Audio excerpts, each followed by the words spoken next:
পুলিশের একটি বিশেষ চৌকস টিম এসআই আহমেদুল কবিরের নেতৃত্বে সেখানে রওনা দেয় এবং রাত আনুমানিক 8:30টার দিকে আমরা দেবঘাটা থানাধীন জগন্নাথপুর গ্রামের কুলপুকুর নামক স্থানে সাতক্ষীরা থেকে শ্যামনগর গামী রাস্তার উপর দুই ব্যক্তিকে দেখতে পাওয়া যায়। তো পুলিশের উপস্থিতি টের পেয়ে তারা একজন লোডেড অস্ত্র সহ তাক করতে থাকে পুলিশের দিকে এবং অপর ব্যক্তি দ্রুত দৌড়ে পালিয়ে যায়। তো পুলিশ তাদেরকে চেস করলে এক ব্যক্তিকে হাতে হাতে গ্রেফতার করে। সেই ব্যক্তির নাম আসাদুল গাজী, তার বয়স আনুমানিক 32 হবে।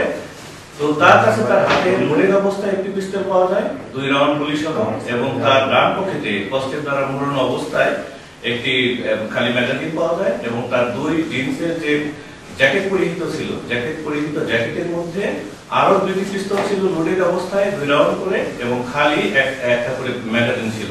অর্থাৎ এই ব্যক্তির কাছ থেকে আমরা 3টি বিদেশি পিস্তল যেটা 7.65 এবং 3টি বিদেশি পিস্তল, তার সাথে 6টি ম্যাগাজিন, 3টি ভর্তি ছিল আর 3টি খালি ছিল এবং 6 রাউন্ড গুলি এই আমরা তার কাছ থেকে উদ্ধার করি। এবং এক ব্যক্তি দ্রুততার সাথে পালিয়ে যায়, যেহেতু রাত্রি ছিল। আমরা তাকে গ্রেফতার করতে এখন পর্যন্ত পারিনি, আমরা চেষ্টা করে যাচ্ছি। এবং এই প্রেক্ষিতে গত 3/1/2025 তারিখে অস্ত্র আইনে তার নামে মামলা রুজু হয়। মামলাটি তদন্তাধীন রয়েছে।